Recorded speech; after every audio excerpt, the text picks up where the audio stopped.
Hi guys, and welcome to another episode of Kabir Considers. In this video, I'm going to react to a husband realizes that his wife is the murderer. Now, I know nothing about this case, nothing about what went down, just from the title. Like, as soon as I saw this video in my recommended, I was like, I need to watch this. I'm guessing maybe, I'm really hoping it's not that the kid has passed and the police suspect it's either the husband or the wife. Maybe the husband, is just completely convinced it couldn't possibly be the wife. It was somebody else. And then maybe as the evidence is presented to him, the events that took place, maybe then the penny drops and he realizes that it was her. I'm guessing that's what happened. Either way, I'm very, very intrigued by this, just because it must be, if it is what we think it is, this must be the worst thing a husband can go through. Like, the worst thing. It's going to be a very good video. By the way, guys, if you enjoy my videos, definitely check out the Patreon. Loads of exclusive content on there and full-length movie reactions as well. And also like the videos and subscribe to the channel, guys. It really does help me out. Let's do it. I can't see her doing something like that. She's super intelligent. I can't. This is the moment Zach realized his wife, Ashley, was a secret murderer. Police found Taylor Wright, a friend of his wife, lying dead on his property.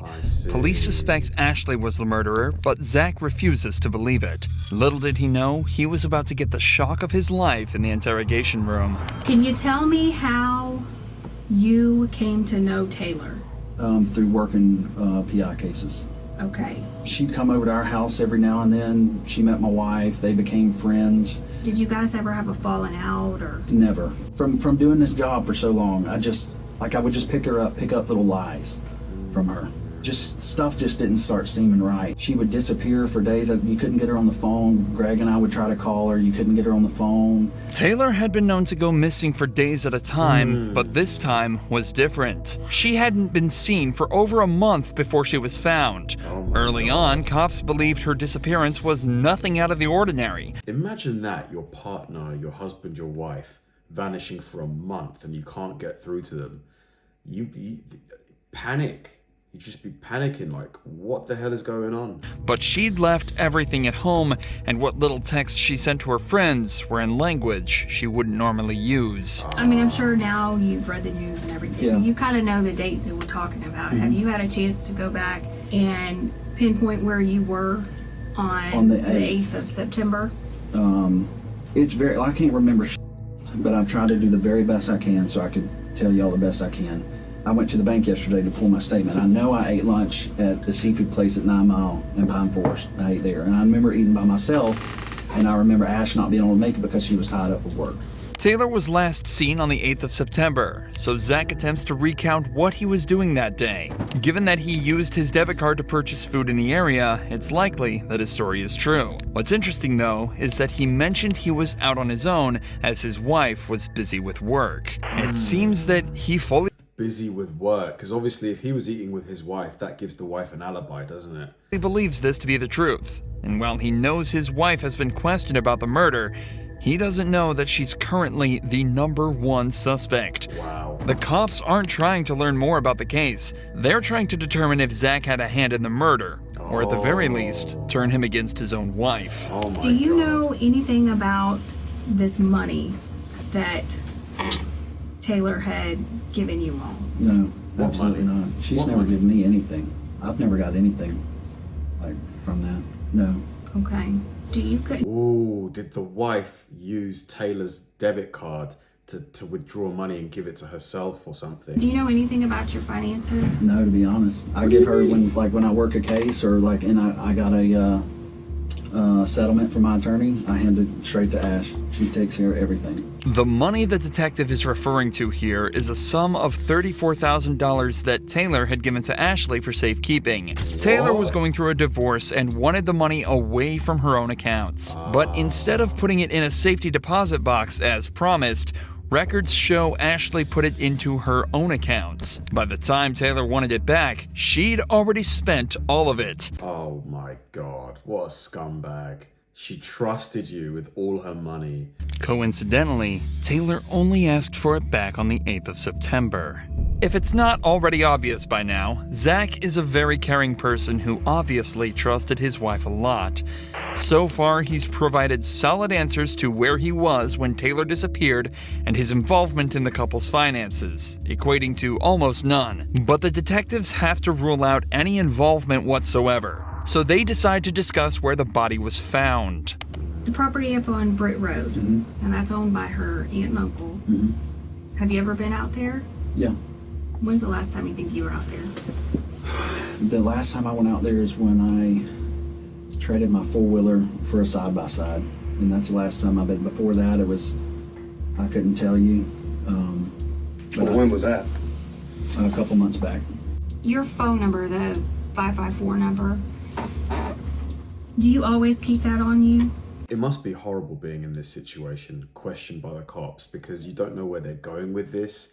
Like, he doesn't know, what's going on. He just has to answer the questions as best as he can, really. But it must be just nerve-wracking. Even though you didn't do anything wrong, just having all of these people sit like this, like he's cornered. Yeah, I reckon. Do you ever loan it out to anybody? No. Okay. No. Would you ever loan it to anybody? Or No. do you remember Ashley ever using it, taking it with her? No. Never. Okay, did it ever get lost or stolen or anything and get replaced? No, not that I recall. Okay. This might seem like a random question, but phone records actually played a huge part in uncovering the truth in this case. Not only did they show Ashley on the property Taylor was found dead at on the 8th, but they also showed Taylor's phone at a wedding Ashley attended the very next day. Wow. But Taylor was never seen at the wedding or anywhere else after that date. See. Detectives here are just trying to confirm that if suspicious activity was discovered from Zach's phone records, there would be no way to argue that it wasn't him in control of the phone. But remember, Zach still has very little idea surrounding the true nature of this case. He doesn't know how much evidence the cops have against his wife. But I mean, if your wife is capable of murder, wouldn't you see signs of that from quite early on? But then there probably are people that just snap and kill people. He's doing is defending himself and providing answers that'll hopefully solve the case. So given his compliance so far, the detectives decide to try and question him about some more physical evidence. Do you own any 9mm Yeah. handguns? What kinds? My Glock. Just one or Yeah. I've got a lot of guns. So, a lot. One Glock 9. what model? 19. 19? Okay. Do you know how Taylor died? Or was it a For Ackerman told me 9mm? that the girl was shot, and he heard that from Mulchan. So Ackerman told you and he got it from Mulchan? Yeah. Okay. Did he elaborate on anything else? He just said that they thought the girl was shot. Okay. Did you ever buy Ashley a gun or anything of that nature? Man, I mean, the thing is, he has a lot of guns, so she could quite easily, she probably knows where he keeps them. She just grabbed one and used it. over the years, yeah. Yeah, she has guns. Yeah. I bought her a 380 one time, What kind? PPK. Okay. And does she carry a firearm? I haven't seen her one in quite a while. Not at all. Do you own a 38 I- airweight? Yes. And she used to, that's the last thing I ever remember seeing her with was a 38 airweight. And that was, I haven't seen her with that in I don't know how long. I mean, I'm interested. Did you kill or participate in the death Absolutely of? not. I would Let never. me ask this question. Okay. What ahead? Did you kill or participate, or do you have any knowledge? Zero, Jason. Absolutely none. Wow, it was crazy how he just hit him with that question. Like, he was just asking him some questions about, firearms, and bang, did you kill her? Just to see if he would, slip up. I want to be nowhere near it. Nothing involved with it. Nothing. I know nothing about it. The detectives are now trying to ramp up the pressure slightly. Zach has seemed extremely comfortable up to this point, and they're likely just trying to test whether that's because of the more casual nature of the interview so far, or if it's because he genuinely is innocent. However, Zach stays calm, and his body language confirms this. As the pressure mounts, Zach doesn't lean back, cross his arms, or really become closed off in any way as a guilty person may. Instead, he leans forward, maintains eye contact, and his statements are clear and concise. His posture here is one of confidence and cooperation. His feet are flat on the ground, and he's leaning towards the detectives, proving that he feels safe around them, and that he's got nothing to hide. In fact, this is just one of 2 different positions Zach has assumed throughout the interrogation. The other being... But can you really use body language to like assess someone's guilt? Like, if I was in his situation, I'd be really anxious and worried. I'd probably be sweating nervously.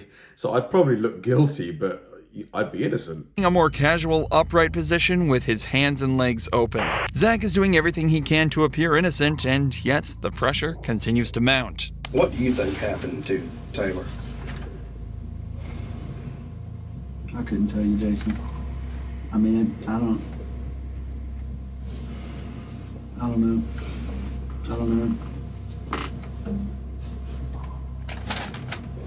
mean, nobody deserves to ever get anything happen to them like that whatsoever. I don't know, buddy. I don't know what happened to her. And, I'm asking you, as this investigation continues, whether it's text, phone records, computers, financials, is there going to be anything that hems you up or ties you absolutely to that? Nothing. Well, and not just being involved in the actual murder, but as far as, afterwards. Helping conceal. If any person in this world was like, hey, Zach, come help me do something, I would run from that mother as fast as I could. Even if it's your wife, though. Even if it's your wife. Well, I mean, just... Hell, it's all over the news. Yeah. You've read it. Yeah, I've read right? it, and And I mean... trying to swallow it and figure it out. I mean, it's like, it's terrible. But you've read it, so you know at least some of the details. Just based upon that and your knowledge of the job that we do and the job that you used to do, what's your thought? Is this when he's going to Feelings say... aside. This is when he's going to say, I think his wife did it. Yeah. Just logically. I can't... Deep down, I think he knows. I can't see her doing something like that. I mean, she's super intelligent. She's got a criminal... Master's degree. Yeah, or is it master's or I don't know, one of the two. You don't know what degree your wife's got. And that's just sloppy. I mean, that's sloppy I can't see her doing that. There's obviously a lot going on in Zach's head right now. He obviously doesn't want to believe his wife killed someone, but his years of experience as a PI, coupled with all the evidence against his wife, logically have to be convincing him otherwise. Not only were there the bank statements and the cell phone records, but Ashley was even caught on camera at a hardware store purchasing the exact same type of cement that was used to fill Taylor's grave. At this point, though, the detectives have seen all they need to. Zach takes a minute to discuss a few things with his lawyer, and he signs a search warrant allowing them to obtain all his cell phone records. Eventually, Zach is cleared of any wrongdoing and is allowed to return home. His wife, however, was a different story. We, the jury, find the defendant, Ashley MacArthur, guilty of first-degree premeditated murder with a firearm as charged in the indictment. Ashley MacArthur was sentenced to life in prison with a mandatory sentence of 25 years and is now serving her time away from her husband behind bars. That was intense. You could see, the husband, I think, as he was getting questioned, you could just see him realizing... he was probably thinking about all of the evidence and stuff and how it looked. He must have known probably quite early that his wife did it, but he just didn't want to be the one to basically condemn her to life in prison. So she basically killed her over the 34,000. That's probably what it was, right? Over 34 grand, she took another life. It's just mental. So she's got 25 years now. So basically she for 34 grand, she's exchanged 25 years. Just why? Why would you do that? An evil, evil thing to do. I'm sure she regrets it massively now, unless she's got no sort of like, she's not fussed with prison, I guess, but absolutely insane video. Thanks for watching, guys, and I'll see you in the next one.